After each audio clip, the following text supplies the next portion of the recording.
frères et sœurs, chers amis, bonjour. Heureuse de vous retrouver après une petite pause. Bon, j'espère que vous allez tous bien et je vous invite à remettre nos existences à Dieu dans une prière commune pour commencer. Dieu notre Père, nous avons en pensée tous ceux pour qui le déconfinement ne signifie pas le retour à la vie normale, car ils y ont laissé leur gagne-pain, tout simplement. Aussi, nous t'exhortons, Seigneur, à inspirer à nos dirigeants une politique de justice et de prévoyance, et à nous emplir tous de générosité et d'attention envers notre prochain. Nous te demandons cela au nom du Christ, qui vit en nous par l'Esprit Saint. Bénis-nous, Seigneur. Amen.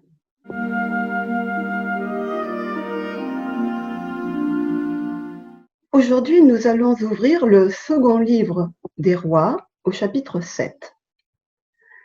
Le contexte est celui des guerres continuelles entre Israël et le pays d'Aram, la Syrie, qui, je l'avoue, ne me passionne pas en tant que tel, ces guerres. Mais un court épisode a retenu mon attention. Celui où le prophète Élisée va servir d'instrument providentiel pour délivrer la capitale d'Israël, Samarie, de l'envahisseur syrien, donc araméen. Je précise qu'Israël était séparé en deux royaumes, s'était séparé en deux royaumes lors du schisme de 931. Bien sûr, nous sommes avant Jésus-Christ. Et Samarie était la capitale du royaume du Nord, Jérusalem étant celle du Sud. L'épisode se situe une centaine d'années plus tard, au IXe siècle, et il fut écrit, pense-t-on, encore bien plus tard. C'était juste quelques précisions pour situer les choses. Après le contexte, entrons dans le vif du sujet. La situation est dramatique. Samarie est assiégée. Réduite à la famine, elle est sur le point de capituler. Et Samarie n'est encore qu'une étape dans le plan de l'ennemi qui vise aussi Jérusalem en descendant vers le sud.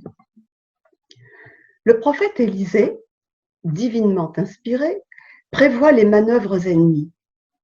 Alors que la situation paraît désespérée, il prédit le retour prochain de l'abondance. Je cite, Élisée dit, « Ainsi parle l'Éternel, demain, à cette heure-ci, on aura un CA de fleurs de farine, 12 litres, pour une pièce de 1 cycle, c'est-à-dire rien du tout, et 2 CA d'orge, 24 litres, pour 1 cycle, à la porte de Samarie. » L'écuyer du roi s'irrite devant de pareilles divagations. Il s'exclame, « Quand l'Éternel ferait des fenêtres au ciel, pareille chose arriverait-elle » En effet, d'où pourraient bien venir les vivres? Vont-ils tomber du ciel? Il hausse les épaules à ces propos farfelus. Il est officier du roi tout de même. Ce prophète se moque de lui. Mais dans cette situation tendue, tout le monde est susceptible. Et Élisée, non plus, n'aime pas qu'on se moque de lui, et surtout de la parole de Dieu. Il lui rétorque, « Tu le verras de tes yeux, mais tu n'en mangeras point. » Les péripéties amenant effectivement l'abondance promise seraient trop longues à raconter, et je vous renvoie au chapitre 7 du deuxième livre des Rois. Toujours est-il que les assiégeants syriens sont amenés par ruse à croire qu'une puissante offensive armée des alliés d'Israël se prépare. Et ils s'enfuient terrorisés, abandonnant dans leur débandade leur campement qui regorge de précieux équipements militaires et de victuailles. Le peuple affamé s'élance au pillage et tout est bien qui finit bien. Et l'écuyer incrédule à qui Élisée avait prophétisé « Tu le verras de tes yeux, mais tu n'en mangeras point » Qu'est-il devenu?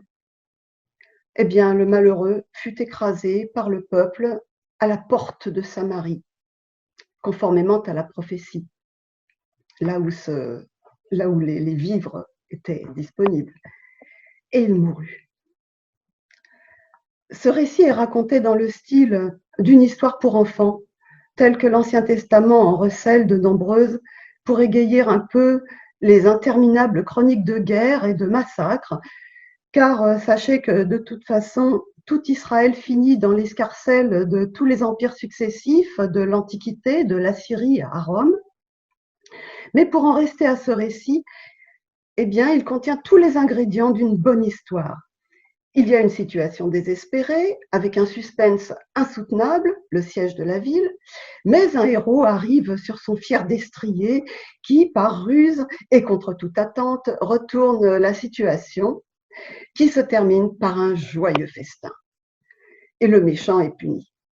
Il meurt, mais ce n'était qu'un figurant, son nom et personne ne pleure, parce qu'on n'a pas eu le temps de s'attacher à lui. C'est important d'être attentif à des tonalités différentes et des ambiances ainsi très différentes dans les passages bibliques. Certes, on peut lire de la gravité aussi sous l'imagerie enfantine, Élisée et derrière lui le Tout-Puissant n'ont pas aimé qu'on les prenne à la légère. La sanction est immédiate. Ah, tu ne m'as pas cru quand j'ai annoncé qu'il y aurait de tout à foison.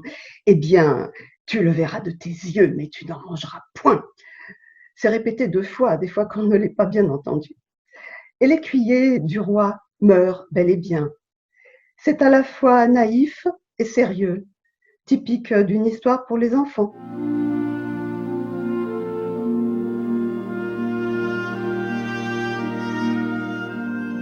Mais alors, qu'allons-nous en retirer? Mon attention a été retenue par le jeu d'images que vous avez certainement remarqué en m'entendant citer le texte. Je vous relis les versets qui invitent à leur rapprochement. D'abord, la réponse de l'écuyer à Élisée. Quand l'Éternel ferait des fenêtres au ciel, pareille chose arriverait-elle? Et le dénouement du récit, il fut écrasé à la porte par le peuple et il mourut.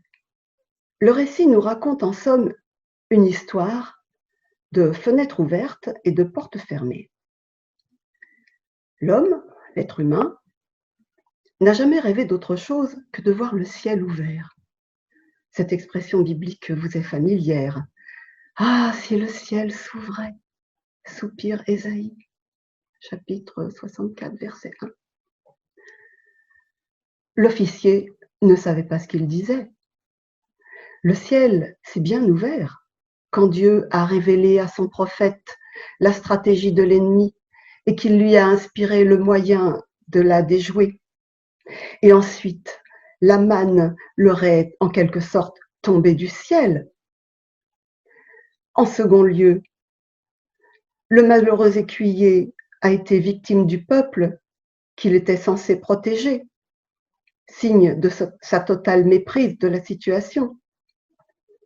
Il a été écrasé contre la porte parce qu'il a fait barrage avec son corps à la générosité salvatrice de Dieu. Donc, oui, profondément, c'est une histoire de fenêtres ouvertes et de portes fermées qui nous invite à saisir derrière le récit de sauvetage son invitation au salut. Dieu ouvre une fenêtre dans le ciel et nous fermons la porte au salut.